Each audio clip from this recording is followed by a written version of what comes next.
miles from Australia. I look forward to coming to Jeddah in Saudi Arabia on the 24th of January 2020.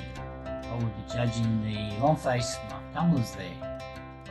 A bit about myself. I've been breeding and exhibiting long-face tumblers for 51 years. I bought my first pair in 1969, and in 1996 I was awarded a Master Breeders Award from the Australian National Club.